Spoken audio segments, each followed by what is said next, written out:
الله الرحمن الرحيم.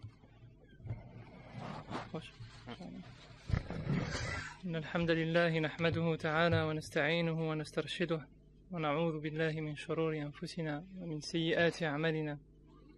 من يهده الله فهو المهتد ومن يضلل فلن تجد له وليا مرشدا. وأشهد أن لا إله إلا الله وحده لا شريك له وأشهد أن محمدا عبده ورسوله. اللهم صل على محمد وعلى آل محمد كما صليت على إبراهيم وعلى آل إبراهيم وبارك على محمد وعلى آل محمد كما باركت على إبراهيم وعلى آل إبراهيم في العالمين إنك حميد مجيد. اللهم اشرح لي صدري ويسر لي أمري واحلل عقدة من لساني يفقهوا قولي. السلام عليكم ورحمة الله.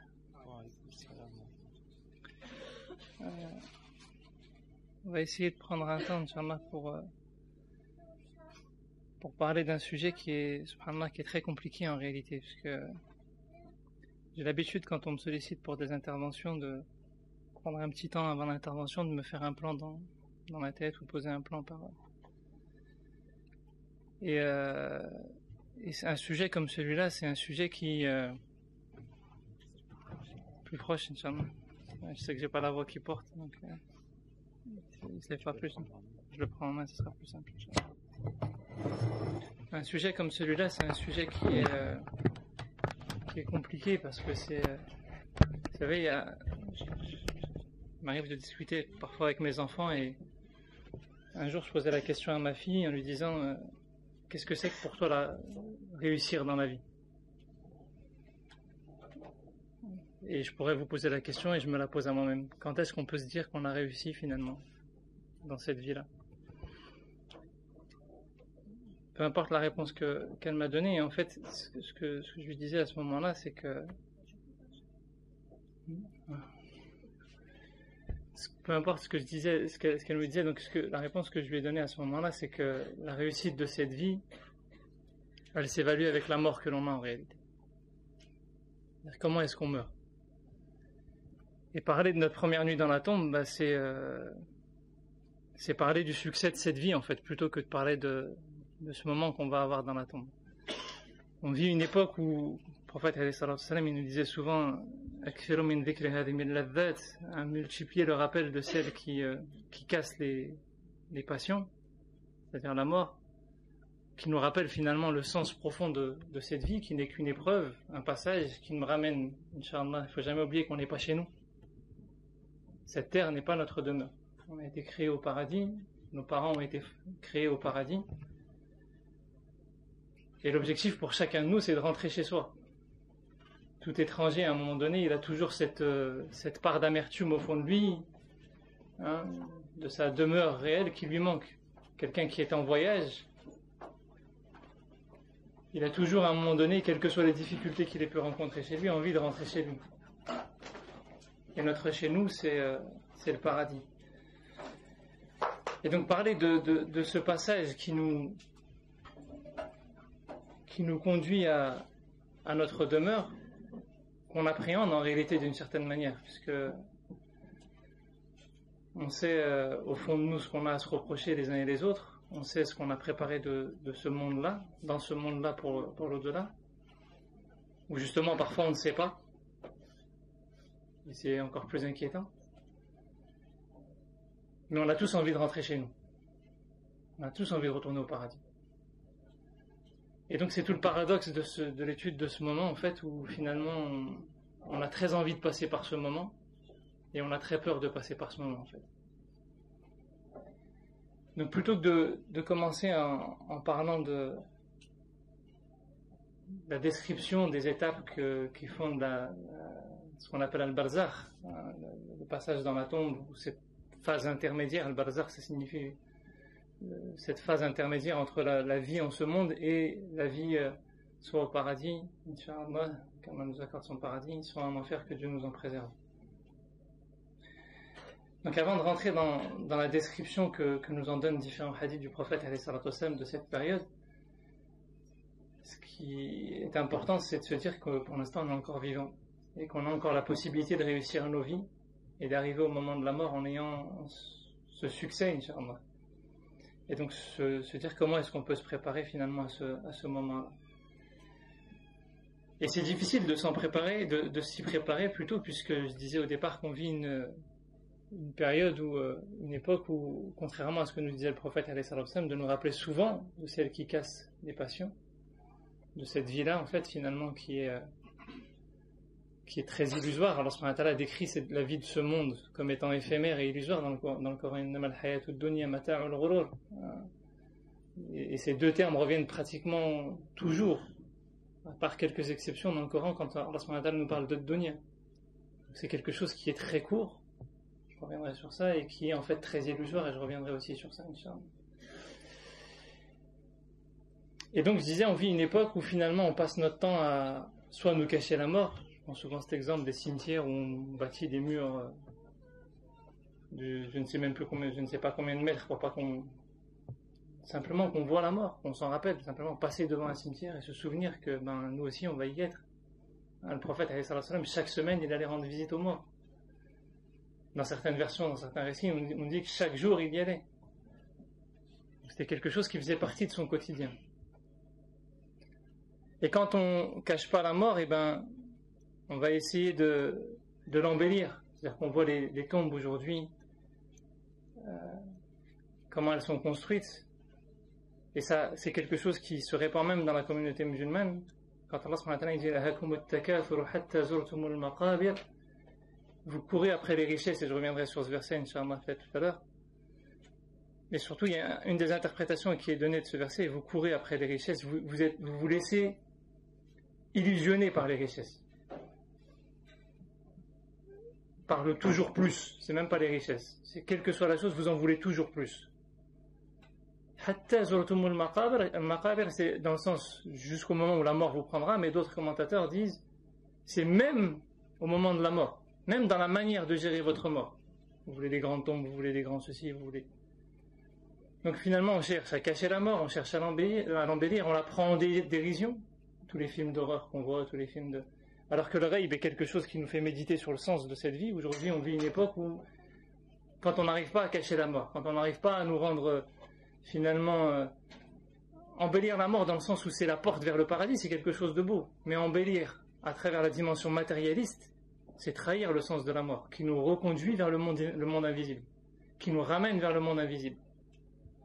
Alors qu'on s'enferme dans ce monde matériel, et dans la mort, qui est ce symbole-là, on cherche encore à l'embellir, à la prendre en dérision et même à la combattre, à travers le fait qu'aujourd'hui on refuse de vieillir, on refuse même les signes de vieillesse, on refuse même d'avoir des rides qui nous rappellent qu'on va vieillir, on refuse d'avoir des cheveux blancs, on refuse d'avoir on veut toujours paraître plus jeune, alors qu'Allah subhanahu wa ta'ala nous met tout ça comme signe dans nos vies pour qu'on se rappelle qu'il y a quelque chose de plus important, on est là pour un but, on est là pour un sens. Donc l'idée c'est d'essayer de se concentrer sur comment est-ce qu'on peut préparer cette mort, et avant d'aller plus en détail sur l'intervention, ce que je vous propose c'est que je vais vous poser 3 questions. Vous avez tous des téléphones ou des feuilles et des papiers sur vous, chacun pour soi, Inch'Allah. Simplement regardez sur la semaine qui vient de s'écouler, posez-vous la question à quoi vous avez passé le plus de temps. Notez-le. Essayez de le noter. Réfléchissez, posez-vous la question à quoi vous avez passé le plus de temps dans la semaine qui vient de s'écouler.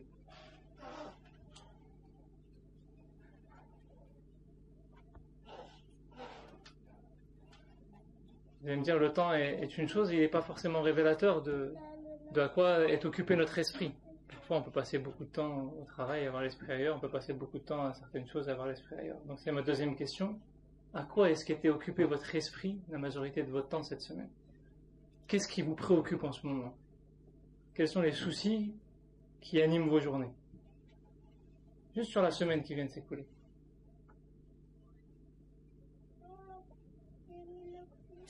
Troisième question que je vous poserai, c'est justement, on a tous des soucis, on a tous des épreuves, on a tous des difficultés.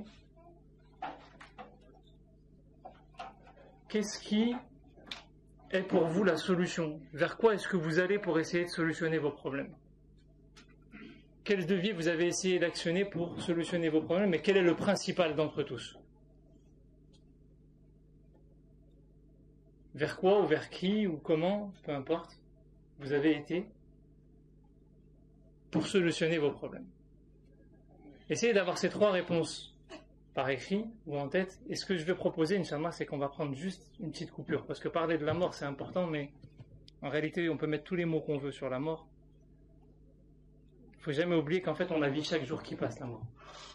On la vit à travers 2 choses. Allah subhanahu wa ta'ala, quand il nous dit qu'il est celui qui fait vivre et fait mourir, yuhyi wa yumit, beaucoup de commentateurs prennent ce verset en nous disant que c'est certes le fait de faire vivre le corps humain et le faire mourir.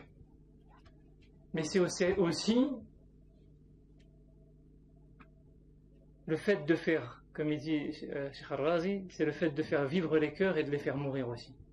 Et on a tous des phases dans nos vies où nos cœurs, parfois, commencent à mourir, et Allah subhanahu wa ta'ala les fait revivre.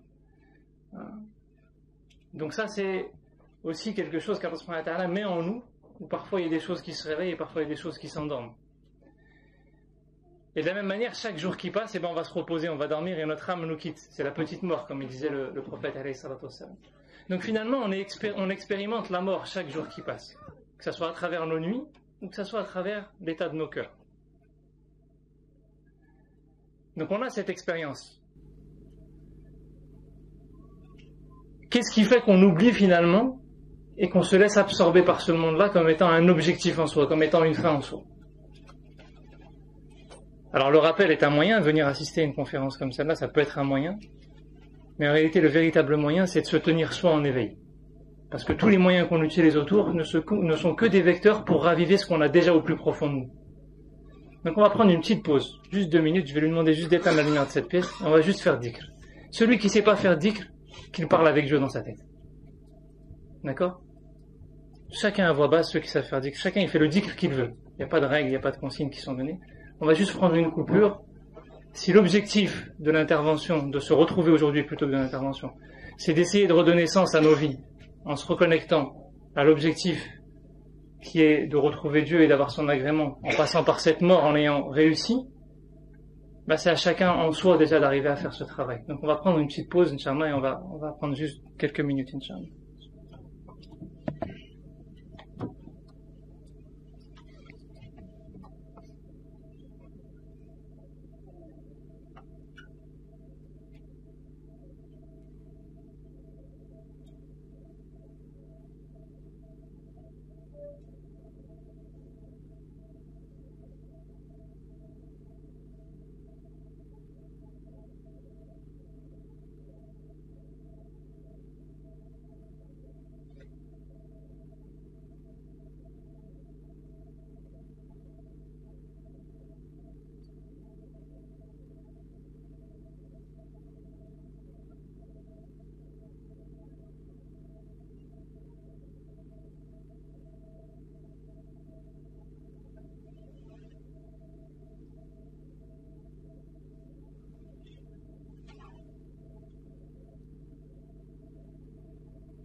allumer, Inch'Allah. Bismillah.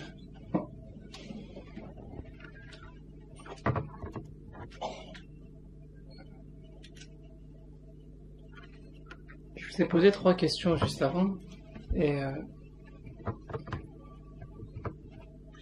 en fait j'ai posé ces 3 questions de manière détournée, mais je pense que certains ont compris que ce que je visais c'était les 3 questions auxquelles on va devoir tous répondre quand on sera dans le qabr, dans la tombe.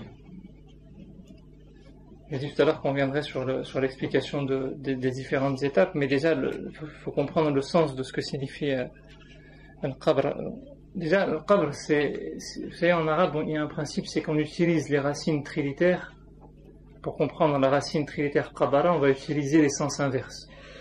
Donc on va faire tourner les lettres et voir le sens opposé ou le sens qui s'en rapproche pour véritablement comprendre ce que ça signifie que la tombe. L'un des sens qui nous vient dès le départ à l'esprit, c'est raqaba. C'est la proximité, c'est-à-dire que ça y est, on se rapproche de la véritable étape. C'est-à-dire qu'on n'est pas encore arrivé. Parce que le jugement est long, mais ça y est, on se rapproche. L'un des sens aussi qui est donné, c'est Baqara. Baqara, vous avez pensé tous à l'histoire de la vache, mais en réalité, le sens de Baqara, ça a le sens de quelque chose qui fond, dans le sens qui fait le discernement, qui permet d'examiner.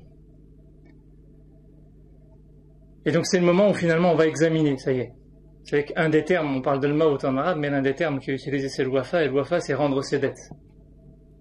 On va rendre nos dettes en fait, tout simplement, on va aller retourner auprès d'Allah subhanahu wa ta'ala par rapport à tout ce qu'il nous a offert et à l'engagement qu'on a pris, puisqu'on a pris un pacte avec Dieu. C'est ce moment-là en fait où on va rendre compte. Et il y a un préjugement en fait dans la tombe. Je reviendrai sur les autres termes qui signifient le qabr après, mais je m'arrête sur celui-ci un instant. Il y a un préjugement dans la tombe, dans le sens où vous savez qu'il y a ces 3 questions qui nous sont posées, des anges qui vont venir et nous interroger sur qui est Man Rabbuk, qui est ton Seigneur, quelle est ta religion, et que penses-tu de cet homme qui vous a été envoyé, autrement dit le prophète alayhi salatu wassalam.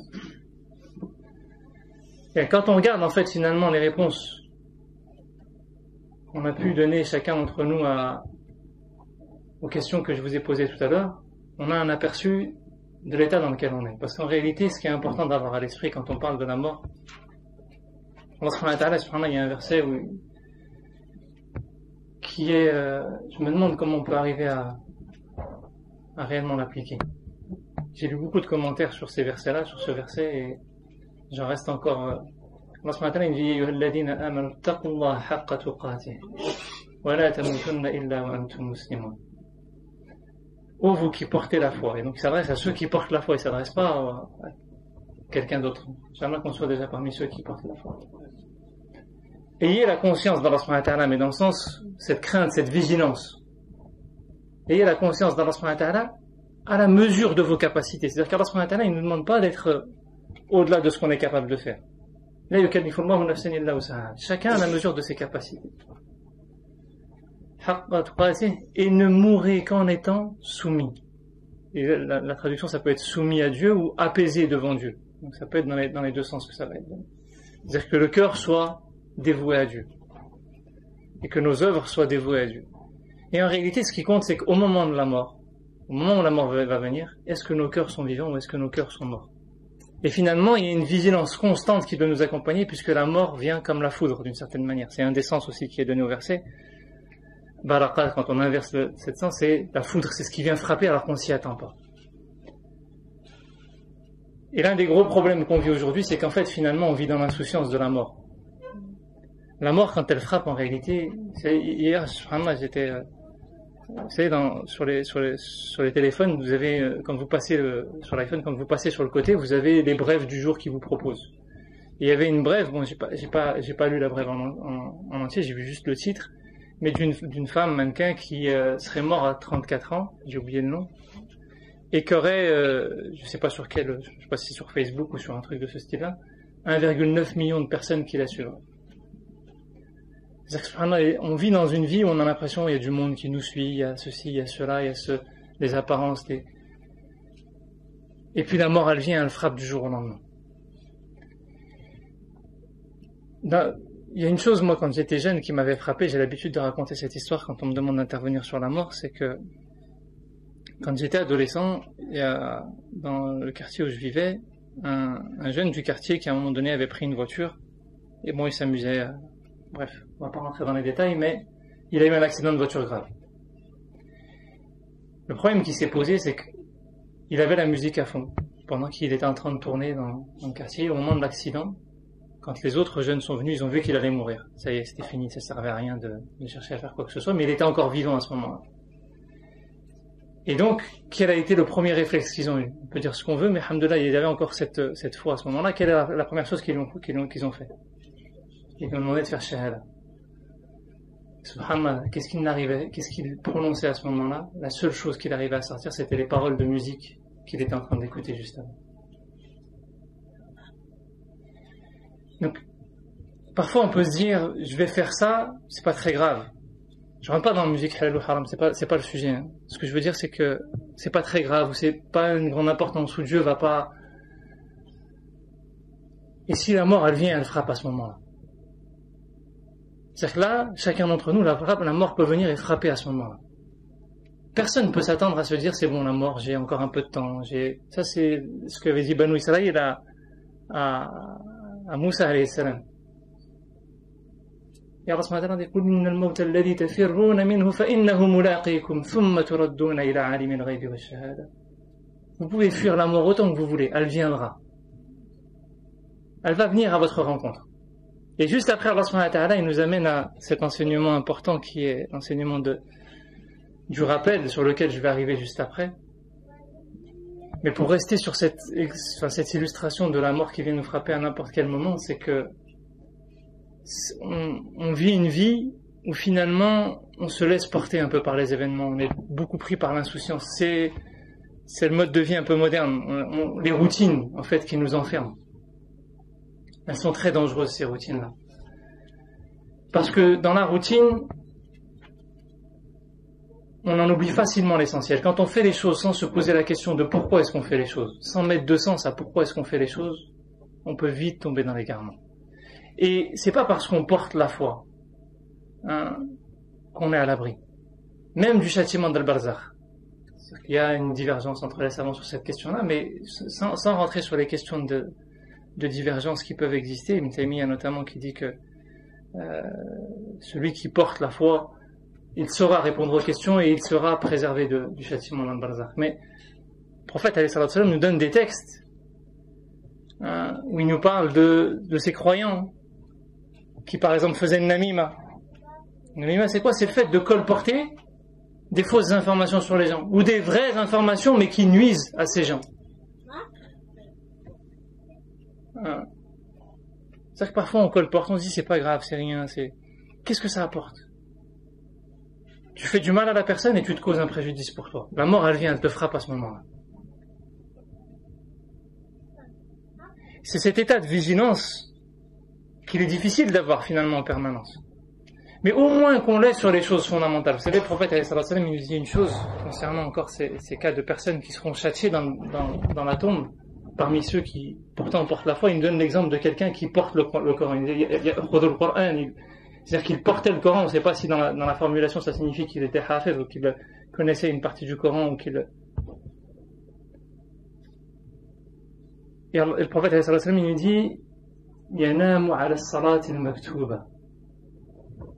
Yanamu, c'est dans le sens, c'est pas il négligeait les prières obligatoires, dans le sens il ne priait pas les prières obligatoires. C'est qu'il n'était pas vigilant sur ses prières obligatoires. Et le prophète Hassan nous dit de cette personne, elle va être châtiée dans la tombe. Elle souffre dans la tombe. Pourquoi? Parce qu'elle a eu ces éléments de connaissance en réalité de l'importance de ce qu'est la prière, qui devrait être au centre de nos vies. Qui est ce lien qui est le meilleur moyen de nous préserver. Et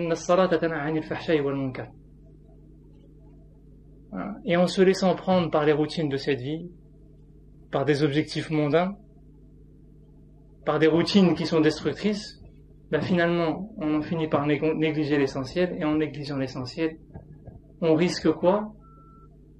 Finalement, ce châtiment dans la tombe qui, on va y venir après, c'est-à-dire quelle que soit la souffrance qu'on peut vivre dans ce monde-là. On vit tous des moments d'épreuve. Mais l'épreuve, comme il dit Allah subhanahu wa ta'ala, inna ma'al usri yusra, avec chaque difficulté, il y a une facilité. Si Dieu nous fait passer par des moments d'épreuve et des moments de difficulté, c'est pour réveiller la part invisible qu'il y a en nous. C'est-à-dire qu'on vit des difficultés matérielles, on vit des difficultés psychologiques pour réveiller l'âme qu'il y a en nous, pour qu'on reprenne conscience de l'essentiel, qu'on ne se laisse pas absorber par ce monde-là. Donc il y a un bien, mais dans la souffrance de l'au-delà, pour celui qui va en enfer, dans la souffrance d'Al-Barzakh, quel est le bien? C'est-à-dire qu'il vaut mieux parfois arriver à patienter sur ces souffrances-là, même si c'est difficile, vous allez me dire, plutôt que de se projeter dans des souffrances postérieures, on se dit c'est pas grave, on verra demain, parce qu'on verra demain, c'est pas forcément demain dans ce monde-là. Allah subhanahu wa ta'ala dit ya ayyuhalladhina amanu ittaqullaha wal tanzur nafsum ma qaddamat lighadin wattaqullaha. Il insiste sur cette notion de taqwa, de conscience, et il met entre les deux que chaque âme regarde ce qu'elle a préparé pour quand? Demain. Le terme qui est utilisé, c'est demain. C'est pas pour la mort ou pour après. C'est Allah subhanahu wa ta'ala utilise le terme demain. C'est que ça y est, c'est très proche. Et finalement, pour arriver à patienter ces difficultés qu'on vit en s'attachant à l'essentiel, pour arriver à voir la beauté des cadeaux que Dieu nous fait, parce que comme je disais, dans ces moments de difficulté, il y a aussi des moments de beauté, il y a aussi des moments de joie, il y a aussi des moments qui nous rappellent finalement notre vraie demeure, qui nous rappellent la miséricorde d'Allah subhanahu wa ta'ala, pour arriver à ne pas se focaliser sur ce qui est néfaste ou ce qui est mauvais. Allah subhanahu wa ta'ala nous donne une clé fondamentale qu'on néglige très souvent. Comme il disait Abdallah ibn Adham, وَتَدْفُنُونَ مَوْتَكُمْ وَلَا تَعْتَبِرُونَ. Et vous enterrez vos morts, mais vous n'en prenez pas la pleine mesure. C'est-à-dire que ce moment de mort, qui devrait être un moment de rappel en fait, et on a tous besoin de rappel, on va tous s'éloigner par moments. Personne ne peut être dans la constance permanente. Personne ne peut être dans la proximité d'Allah subhanahu wa ta'ala en permanence. Le seul qui le peut, c'est celui qui est dans le paradis. Donc Inch'Allah qu'on y soit tous. Mais dans ce monde-là, on va s'éloigner. Et vous savez ce qui compte, c'est pas le fait c'est pas l'état en soi. C'est dans quel sens on va.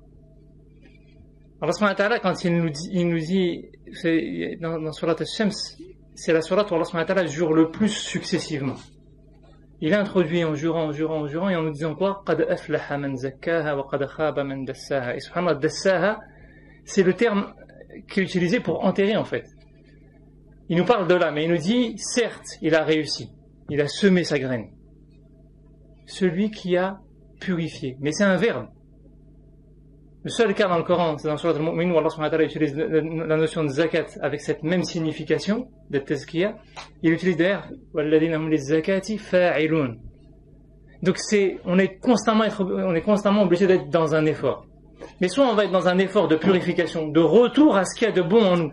C'est même pas un effort pour innover. C'est même pas un effort pour essayer de créer des choses nouvelles ou pour... D'accord? C'est un effort pour retrouver ce qu'il y a de plus sain déjà en nous et on l'a tous.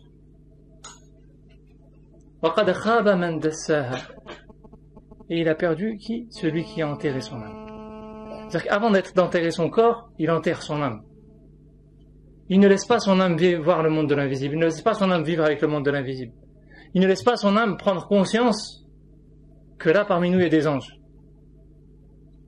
Il ne laisse pas son âme prendre le temps de relativiser les problèmes qu'il a dans sa vie en se disant mais il y a quelque chose de plus important au-delà de la difficulté.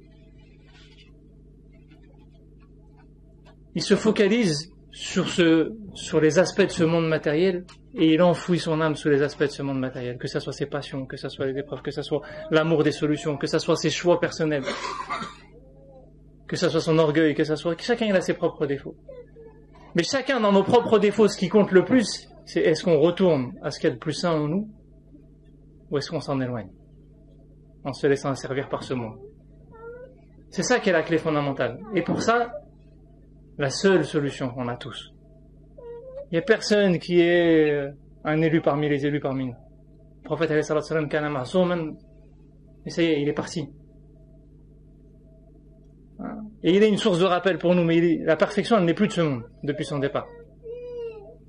Et donc chacun d'entre nous, on est obligé de faire l'effort du rappel et de revenir constamment. De constamment se poser la question et de ne pas rester dans l'insouciance. Parce que vous savez, Allah subhanahu wa ta'ala, il y a une sourate qu'on récite régulièrement, enfin, tous les vendredis, c'est sourate al-Kahf. Et à la fin de sourate al-Kahf, il y a un verset où Allah subhanahu wa ta'ala nous dit قل هل ننبئكم بالأخسرين أعمالا الذين ضل سعيهم في الحياة الدنيا وهم يحسبون أنهم يحسنون صنعا.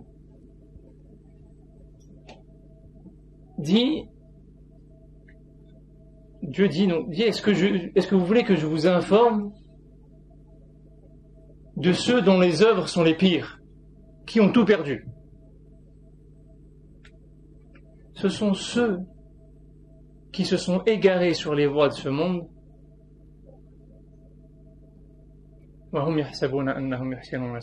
et ils pensent qu'ils œuvrent bien, qu'ils œuvrent dans l'excellence dans ce monde, qu'ils bâtissent quelque chose d'excellent. C'est-à-dire qu'ils sont tombés dans une insouciance. Ils ne se posent même plus la question de pourquoi est-ce qu'ils font les choses.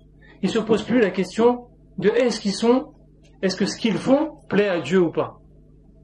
Ils se laissent prendre par des choses éphémères ou des choses illusoires. C'est cela les pires. C'est pas le fait de faire des erreurs. C'est pas le fait de se tromper. C'est pas le fait de faire des péchés. C'est le fait que quand on chute, on prend plus le temps de revenir. On prend plus le temps de se poser la question, mais est-ce que je suis pas en train de chuter? Est-ce que je suis pas en train de m'éloigner? Est-ce que j'ai pas à revenir? Et j'allais dire, peu importe, même si je suis loin aujourd'hui. C'est-à-dire qu'en même temps, c'est lourd de sens, et en même temps, c'est un grand cadeau que le prophète alayhi salatu wassalam nous fait quand il nous dit innamal a'malu bil khawatim. Certes, les œuvres seront comptées par leur dernier, je sais pas comment traduire ça, par ce qu'on a fait en dernier. Ce sont nos dernières œuvres qui comptent le plus. Donc tant qu'on est encore là, tant qu'Allah subhanahu wa ta'ala nous laisse la possibilité de nous repentir, quelles que soient les choses qu'on ait pu faire dans le passé, on a la possibilité de revenir. Mais on a aussi la possibilité de continuer à nous enfoncer. On a la possibilité d'essayer de se rapprocher. On a la possibilité d'être dans l'effort. Et la seule clé, encore une fois, c'est de multiplier ces moments de rappel. Parce que Allah subhanahu wa ta'ala, il nous dit وَمَنْ أَعْرَضَ عَنْ ذِكْرِي فَإِنَّ لَهُ مَعِيشَةً ضَنْكًا. Celui qui s'éloigne de mon rappel, donc de ces moments de rappel, que ce soit le Coran, certains commentateurs disent c'est le Coran, مَنْ أَعْرَضَ عَنْ ذِكْرِي. D'autres disent c'est la prière. D'autres disent ce sont tous les signes que Dieu met dans ta vie au quotidien, parce qu'en réalité il n'y a pas un jour qui passe sans qu'Allah subhanahu wa ta'ala te parle. Tous les événements qui se produisent dans nos vies ne sont que des créations de Dieu, ne sont que des appels de Dieu.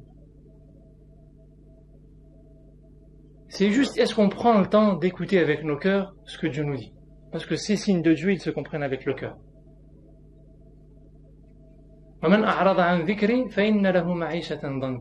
Il aura certes une vie de souffrance.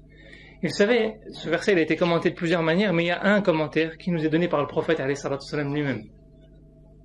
Et le prophète alayhi salatu wassalam, pourquoi je cite ce verset? Parce que justement, le commentaire que nous donne le prophète alayhi salatu wassalam, quand il nous dit فَإِنَّ لَهُ مَعِيشَةً ضَنْكًا, c'est la vie dans le barzakh, la vie dans la tombe.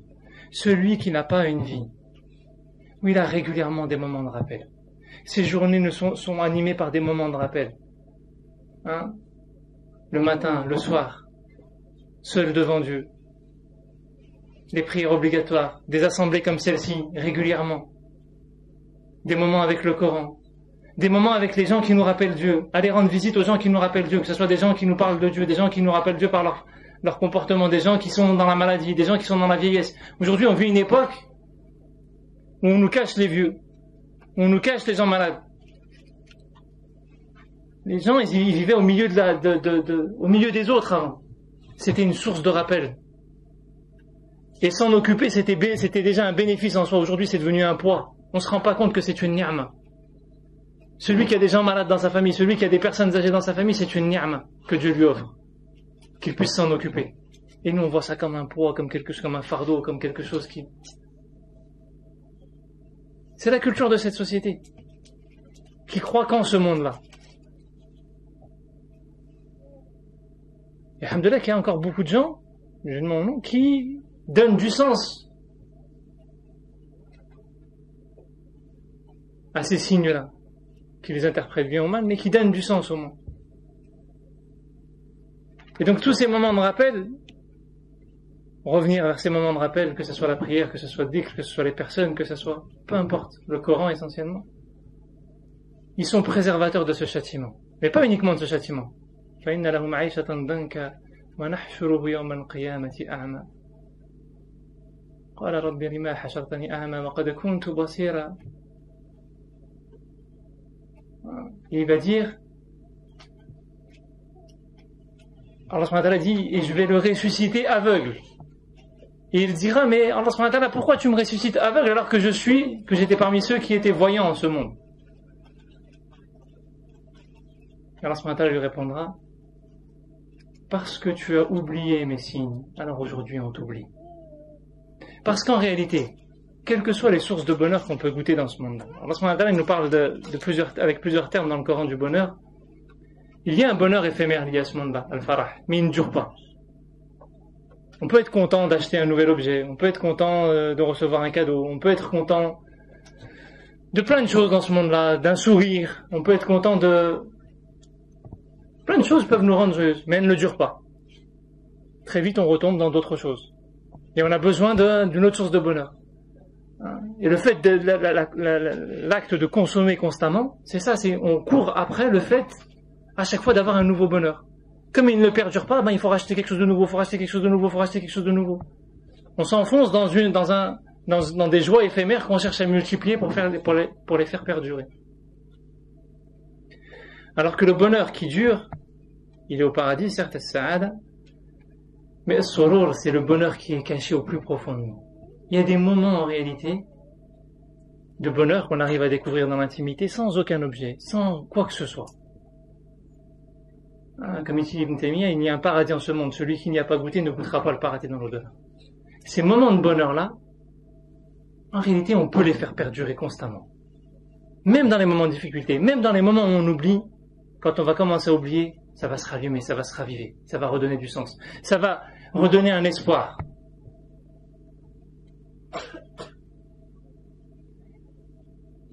Et ça, la seule clé, c'est de ne pas s'enfoncer dans l'oubli. Quand on commence à se perdre, quand on commence à oublier, Allah subhanahu wa ta'ala nous tend à tous, chacun d'entre nous, des perches. Pas forcément celles qu'on souhaiterait. Mais Dieu nous connaît mieux que nous-mêmes. Nous, on préférait parfois, non, mais je préférais que ça soit comme ça, ou je préférais que ça soit comme ça. Pourquoi? Parce qu'on est attaché encore à des critères de ce monde-là. Allah subhanahu wa ta'ala sait mieux quelles sont les perches qu'il doit nous envoyer. Et il nous envoie ces perches. Et si on les saisit, on renoue avec cette vraie source de bonheur. Et on renoue avec quoi? La clairvoyance. Pas la clairvoyance des yeux, la clairvoyance du cœur. Et on se préserve finalement du risque du châtiment dans la tombe, dont nous parle le prophète à travers dans le commentaire de ce verset du Coran, et surtout du risque du châtiment au moment du jugement. Parce que finalement, on peut comprendre comment on veut le paradis et l'enfer. Il y a plein d'explications qui en ont été données. Mais la pire des choses, et la meilleure des choses, la plus grande source de bonheur qu'on ait pu connaître dans ce monde-là, c'est avoir un moment d'intensité dans la proximité avec Dieu. Et bien avoir ce moment d'intensité dans la proximité avec Dieu, on peut l'avoir de manière éternelle dans le paradis. Et la pire des choses, la pire des souffrances en réalité qu'on peut connaître dans ce monde, c'est d'être coupé totalement de la relation à Dieu. Je dis pas qu'il n'y a pas d'autres formes de souffrance. Je dis pas qu'il n'y a pas d'autres formes de bonheur. J'en ai parlé juste avant. Mais c'est la pire. Et celle-là, de la même manière, certains pourront y goûter. À mon avis, je rejoins l'avis d'Ibn Taymiyyah, c'est que l'enfer n'est pas éternel, contrairement au paradis. Mais pour une très longue durée, que Dieu nous en préserve.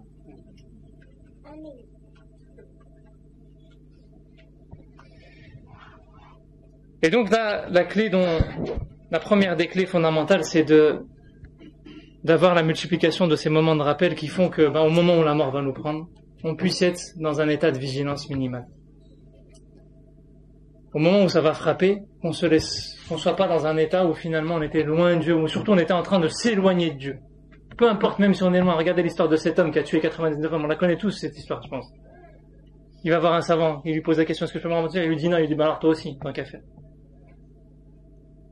Et après il va voir un autre savant, pris encore de repentir au fond de lui, et lui il dit oui, mais à la condition que tu t'éloignes de ces gens qui t'éloignent de Dieu et que tu ailles vers une autre cité. Et le fait qu'il était en chemin, il n'est jamais arrivé à destination, le fait qu'il était en chemin et qu'il est mort en chemin, Allah subhanahu wa ta'ala lui a pardonné. Même un des récits dit, Allah subhanahu wa ta'ala a rétréci la terre pour qu'il soit plus proche de son lieu d'arrivée que de son lieu de départ. Simplement parce qu'il était en chemin. Qad aflaha man zakkaha, il était en chemin pour purifier son âme. C'est ce que Dieu nous demande. Quand on chute, c'est pas le problème d'avoir chuté. C'est tout de suite se poser la question, comment je fais pour revenir? Parce qu'on va rechuter à un autre moment. Le principal, c'est comment je fais pour revenir, que je m'enfonce pas encore plus loin, que je me laisse pas prendre. Et la deuxième clé importante quand on parle du rappel, c'est qu'une des choses qui fait qu'on n'arrive pas finalement à avoir ces moments de rappel, c'est qu'on se laisse engloutir par ce monde, qu'on en veut toujours plus de ce monde. Je parlais du verset tout à l'heure, Allah subhanahu wa ta'ala dit Alhaakum at-takathur hatta zurtum al-maqabir. Barakallahu fik. Et ça, c'est une vérité en réalité qui est destructrice dans le sens où Allah subhanahu wa ta'ala il nous parle de toujours plus, même au moment où vous allez être enterré, ou jusqu'au moment où vous allez être enterré. Mais c'est pas que vous voudrez toujours plus, c'est que chercher à vouloir plus. C'est comme ça qu'il faut le comprendre, ce verset. C'est chercher à vouloir plus. Al-Hakum, c'est, j'arrive pas à trouver le mot en français, il m'échappe, mais c'est vous distrait, barakallahu fik. C'est une distraction, ça va vous faire perdre votre temps. Et vous savez, quand Allah subhanahu wa ta'ala, il nous parle, je viendrai après sur les étapes dans le qadr, mais on sait qu'il y a une forme de bonheur pour le croyant dans la tombe. Il y a une porte qui est ouverte sur le paradis, sur sa place au paradis. Et bien cette porte, elle est réservée aux croyants. Et Allah subhanahu wa ta'ala, il définit les croyants comment? Qad aflaha al-mu'minun. Ils ont certes réussi, ils ont semé la graine. C'est qui? Alladhina hum fi salatihim khashi'un. Là, c'est déjà ça nous remet beaucoup en question. C'est ceux qui sont dans l'humilité, concentrés dans leur prière. Et Allah subhanahu wa ta'ala nous donne plusieurs clés derrière pour trouver cette concentration et cette présence dans la prière. La première qui nous donne Alladhina hum 'anil laghwi mu'ridun. Ceux qui s'éloignent des futilités, de ce qui les distrait pour rien, de ce qui les distrait de l'essentiel, de leur objectif fondamental. Et le fait de toujours vouloir plus, c'est ça en vérité la distraction. Savoir se contenter de peu. On a tous besoin des éléments de ce monde. L'objectif, ça n'est pas de vivre isolé ou de vivre qu'avec notre âme. Allah subhanahu wa ta'ala nous a donné un corps, il nous a demandé d'assumer une épreuve dans ce monde-là, d'avoir une présence dans ce monde-là, d'avoir une vie sociale. Et chacun des piliers nous montre que le sens de cette épreuve, il est dans la vie en société, il est dans la vie avec ce monde. Sinon, il n'y a pas d'épreuve.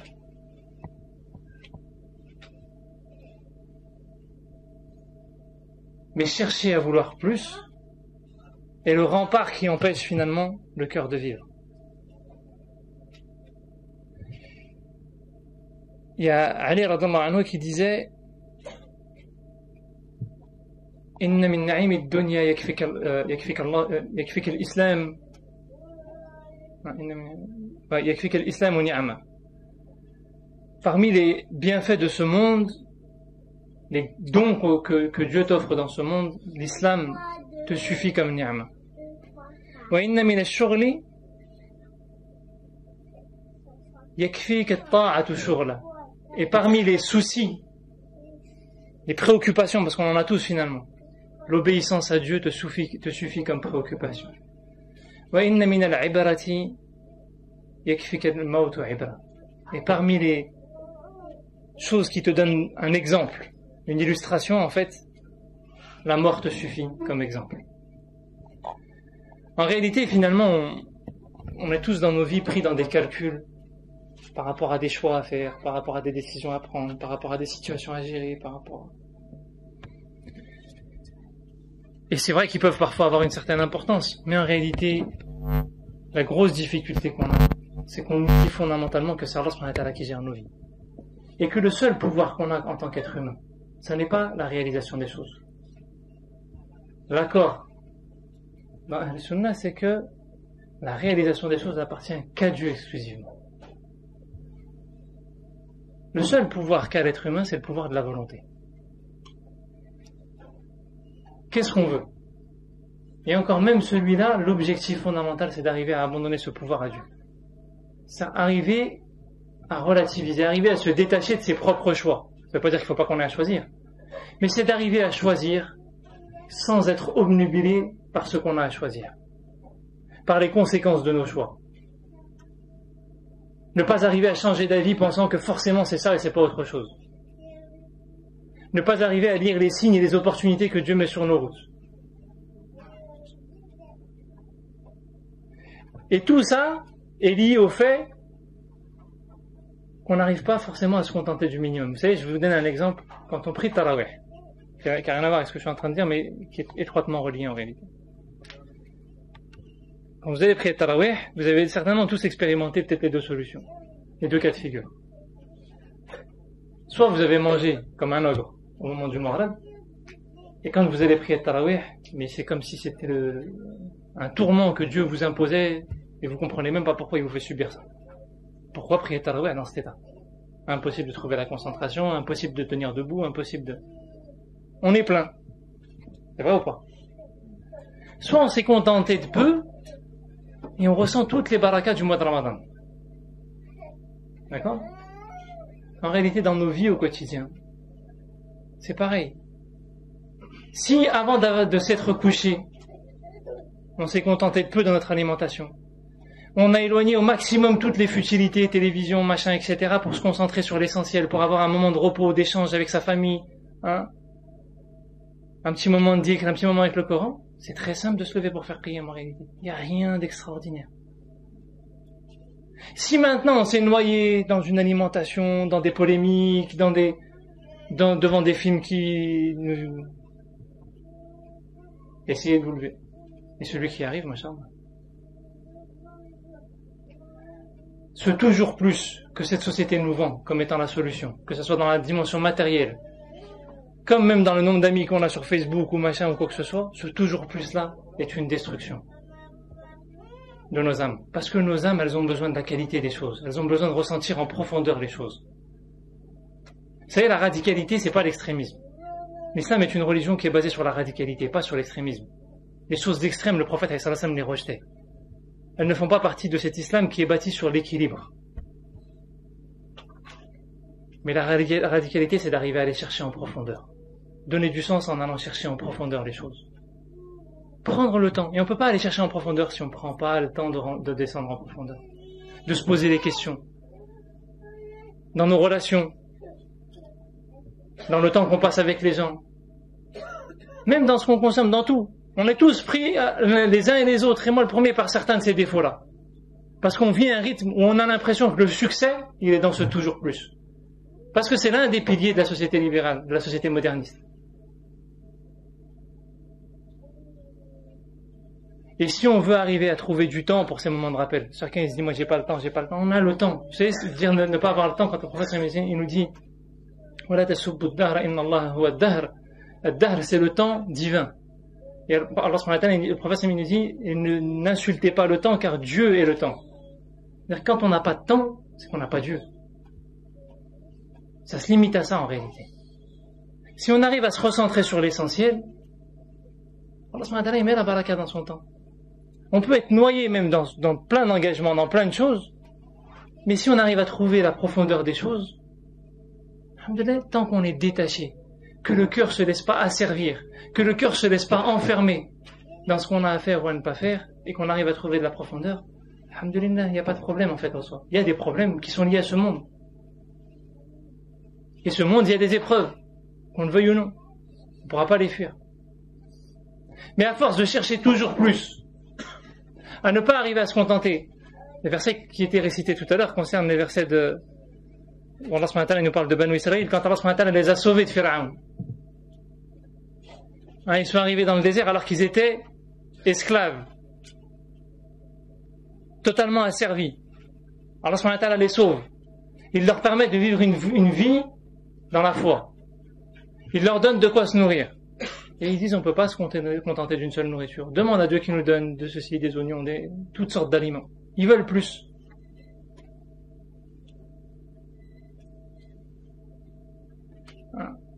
Et le problème, c'est pas tellement dans le contentement. Vous savez, le contentement, c'est ce qu'on appelle le qana'a en arabe, mais en réalité, ce à quoi Dieu nous appelle, c'est le rida. Le rida, c'est d'arriver à se satisfaire, d'arriver à voir dans les situations qu'on vit, Dieu à travers tout ça.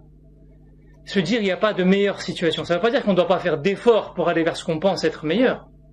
Mais même dans les efforts qu'on fournit pour aller vers ce qu'on pense être de meilleure situation, il ne faut pas être asservi à nos opinions personnelles. On fait l'effort, mais de manière détachée. Et on vit dans une société où on s'enferme dans tout. Dans des modèles de société, il faut avoir une famille comme ça, il faut avoir une maison comme ça, il faut avoir une voiture comme ça, il faut avoir un travail comme ça, il faut que si je suis une femme, je sois comme ça, il faut que si je suis un homme, je sois comme ça. Il faut que mes choix, ça soit ça, il faut que... Et on se bâtit plein de prisons. En oubliant que finalement les clés, c'est Dieu qui les a, et Dieu nous libère de tout ça en réalité.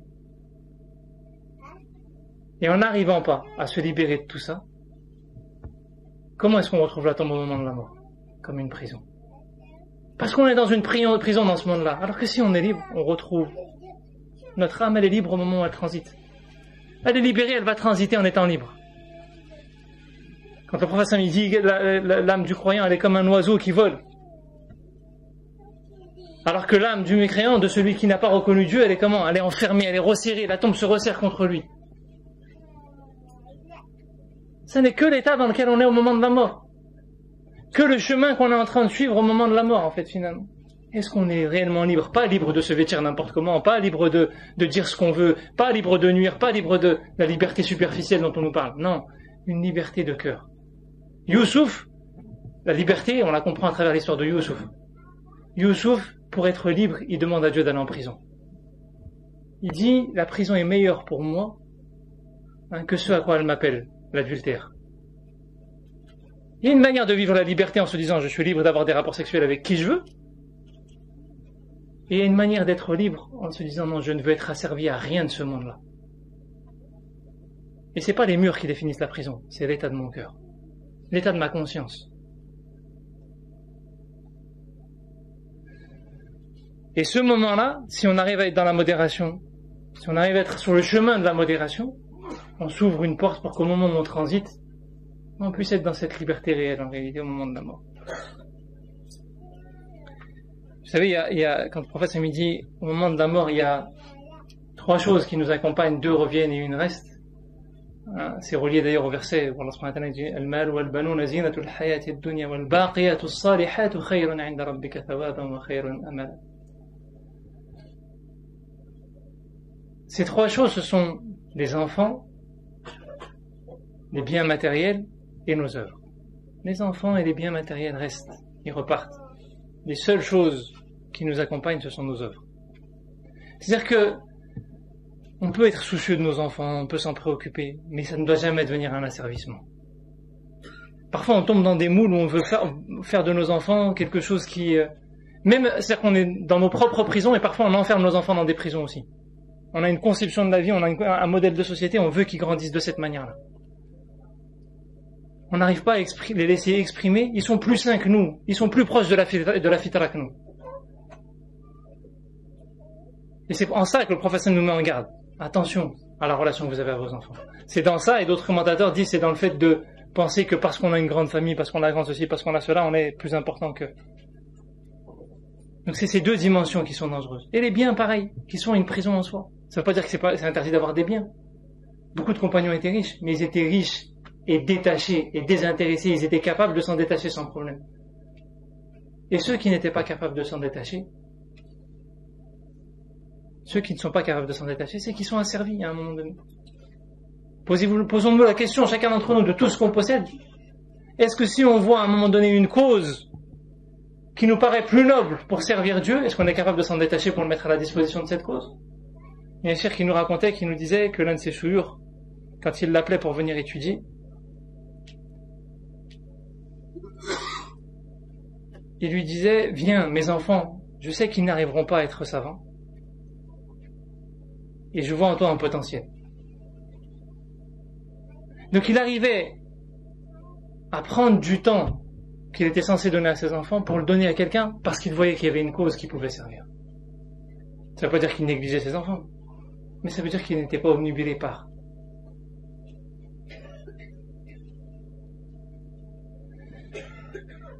Et on arrive, Inch'Allah, donc à ces œuvres qui vont nous accompagner dans la tombe et ce chemin, en fait, finalement, qui définit le barzakh. Le barzakh, le dernier terme c'est le dernier terme qui définit la tombe parmi tous ceux que j'ai cités depuis tout à l'heure, c'est Raqaba.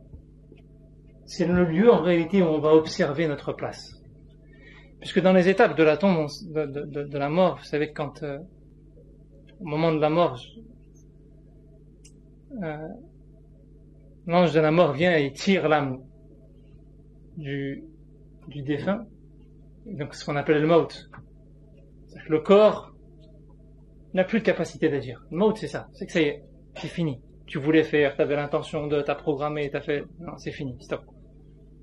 Il n'y a plus de possibilité. Et au moment où l'ange vient et nous tire, il y a deux cas de figure. Soit il tire l'âme de quelqu'un qui était croyant, et je parlais tout à l'heure du verset Qad aflaha al-mu'minun, se poser la question, mais qui est croyant en réalité? Est-ce qu'on peut se poser la question? Allah subhanahu wa ta'ala nous définit les croyants. Vous prenez le début de Surat al-Mu'minun, déjà le premier verset il fait peur, mais en réalité il faut le prendre comme un enseignement de 10 clés fondamentales qui peuvent nous permettre d'être parmi les croyants, et surtout d'un processus d'éducation qui nous permet d'arriver à ce plus haut degré dans le statut du croyant de ceux qui ont cette humilité dans la prière,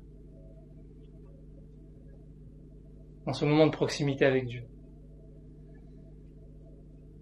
Et donc, il y a le cas du croyant où Allah subhanahu wa ta'ala donc ordonne à ses anges de prendre l'âme et de la monter au premier ciel. Et au fur et à mesure des ciels qu'il monte, les anges à chaque ciel saluent cette âme en lui disant bienvenue ô toi âme tayyiba, je sais pas comment, saine ou bonne, ou je sais pas comment traduire avec le bon terme, ou âme pure. Donc cette âme est saluée par les anges et elle va monter jusqu'au 7e ciel dans certains récits, et dans d'autres récits elle montre même jusqu'à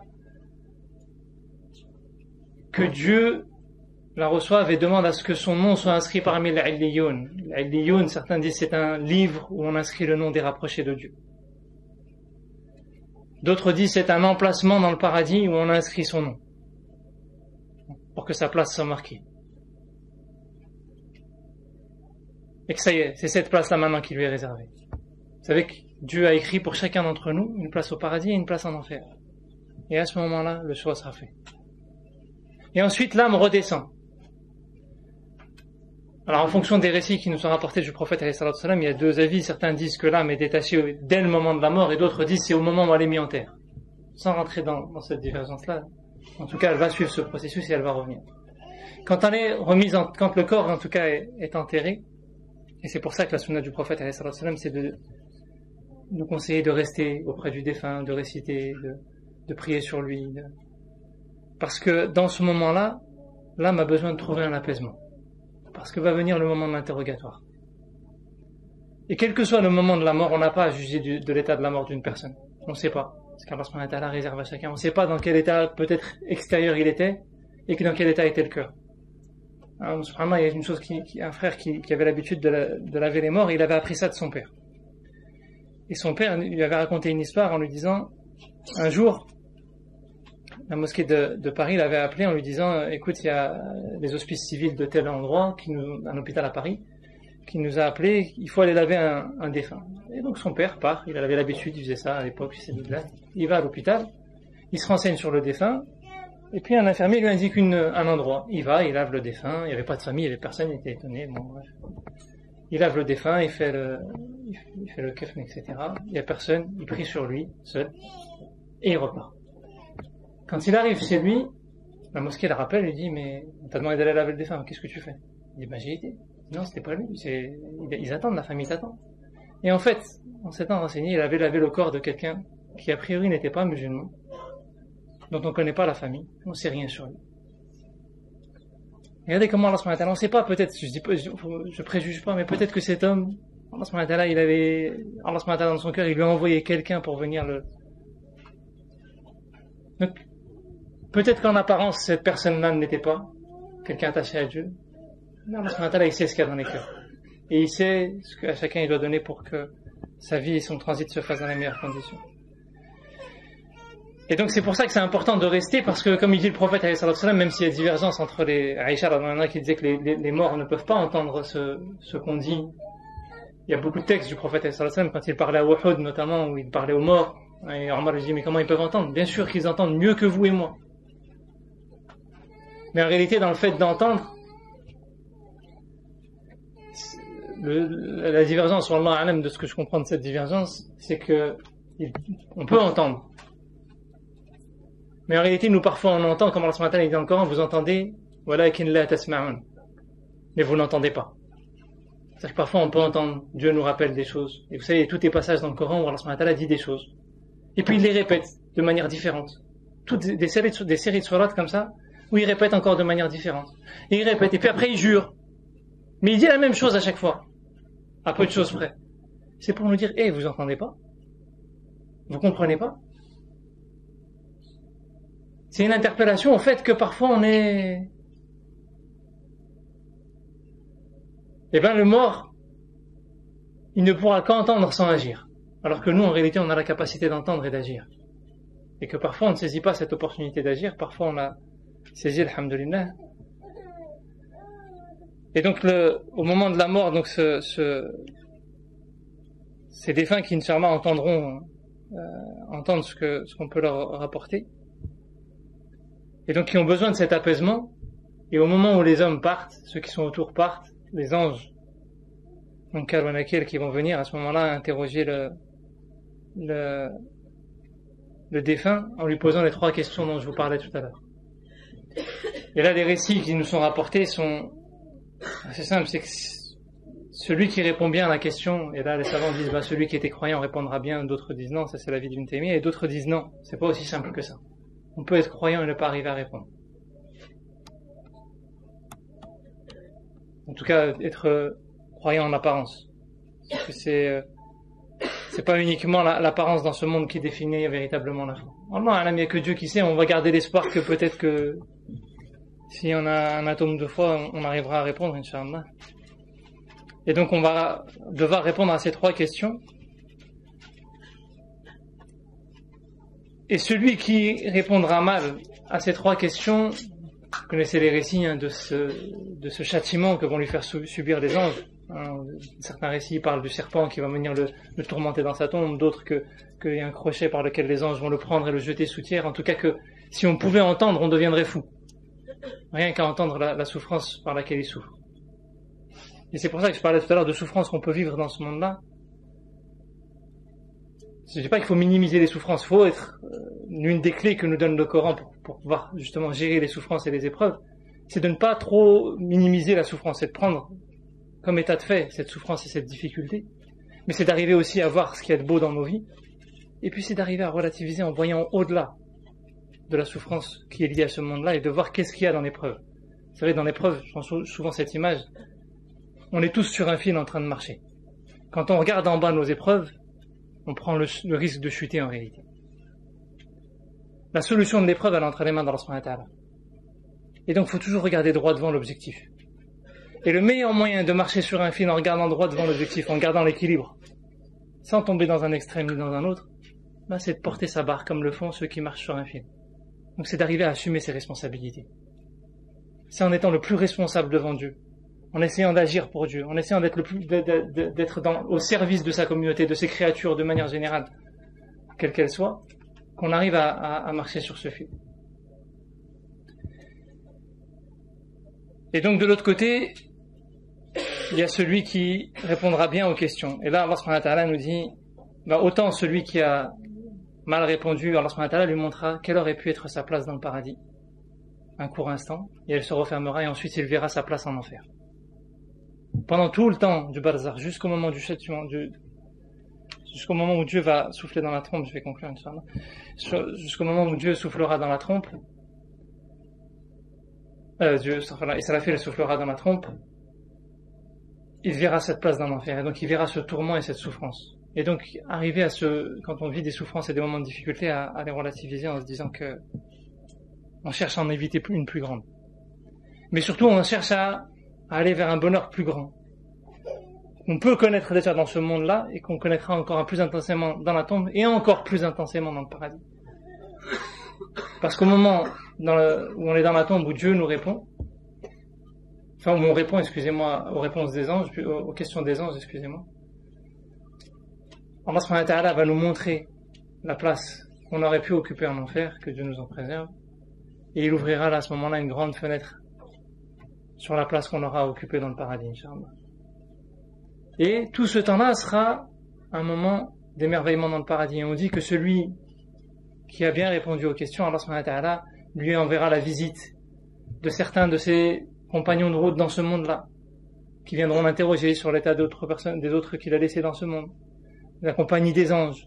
On dit qu'il pourra même quitter sa tombe, mais à l'image de, vous savez, cette souffrance, on dit, ou ce bonheur, ou cette jouissance, entre guillemets, qu'on vivra dans la tombe, elle est liée à l'âme, mais plus ou moins au corps. C'est-à-dire que le corps la ressentira. Ça n'est pas comme le corps qui vit, mais le corps la ressentira d'une certaine manière. Alors certains disent que c'est un corps que Dieu donne pendant cette période d'Al-Barzakh, d'autres disent chacun donne son avis, mais en tout cas il n'y a pas qu'un ressenti psychologique dans la souffrance comme dans la réjouissance.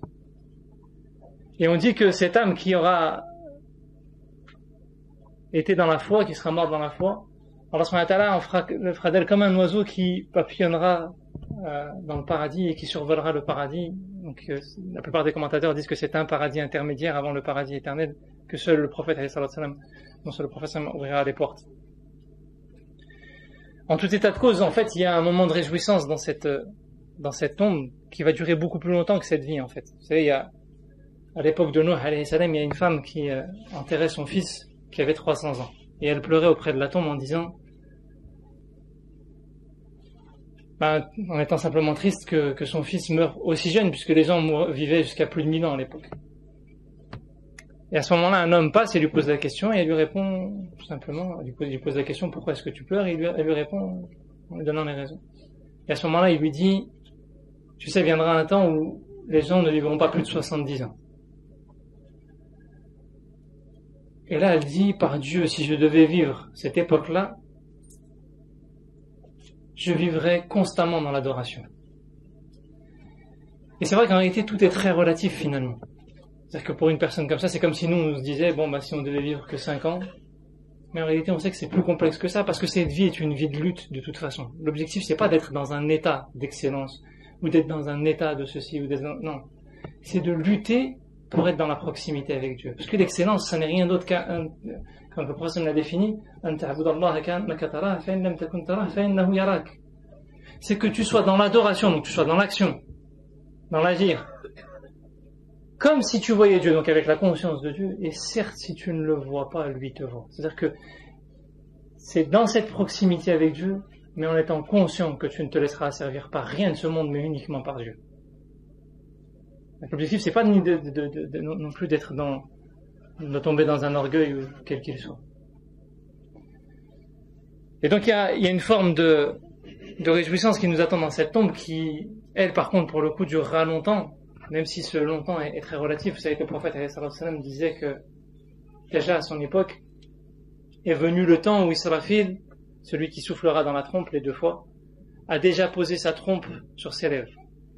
Et on dit que depuis qu'il a été créé, il faut le comprendre de manière imagée, puisque c'est un ange, il a les yeux fixés sur le trône d'Allah subhanahu wa ta'ala, et qu'il n'ose même pas cligner des yeux de peur que l'ordre vienne et qu'il soit distrait. Vous savez, ce qui nous distingue des anges, ça n'est ni la capacité intellectuelle, parce qu'ils ont une capacité de raison, ils peuvent discuter, ils peuvent dialoguer, ils ont discuté de notre état, nous, au sujet d'Adam, etc. Ni la force, ni ceci, ni cela, puisque la force est relative et proportionnelle aux conditions de l'épreuve. Entre humains, on a des forces et des capacités différentes. Mais Dieu donne à chacun les capacités pour pouvoir assumer les responsabilités qu'il lui confie. La distinction, elle est simplement dans la volonté. Et donc c'est une vraie force de volonté qu'il a à ce moment-là, puisque Dieu leur donnait de souffler dans la trompe. Mais pas d'avoir cette vigilance-là. C'est-à-dire que dans le récit tel qu'il nous est rapporté, c'est que c'est un effort qu'il fait. Et la clé en nous, en réalité, elle est dans cet effort qu'on doit fournir finalement. Parce que la mort, malheureusement, c'est vrai qu'on vit une société où on oublie de plus en plus, ou en tout cas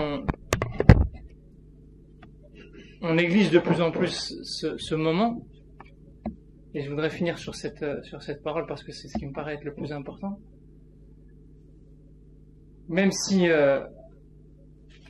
j'ai beaucoup parlé de la vigilance nécessaire et du fait qu'on se laisse parfois trop prendre par ce monde et qu'il faut savoir être dans la modération, et du fait qu'il faut savoir aussi être dans le rappel régulièrement, de tout un tas de choses de cet ordre-là. La mort, certes, elle fait peur parce qu'on sait tous qu'on a des faiblesses. Et finalement, ces faiblesses sont une bonne chose parce que ça nous permet d'être humbles devant Dieu et de nous rappeler qu'on a besoin de Dieu et qu'on ne s'auto-suffit pas, qu'on a besoin les uns des autres, contrairement à Dieu qui n'a besoin de rien, de personne. Mais la mort, elle est belle. La mort, elle donne un sens à ce monde-là. La mort, c'est la porte ouverte vers un bonheur éternel.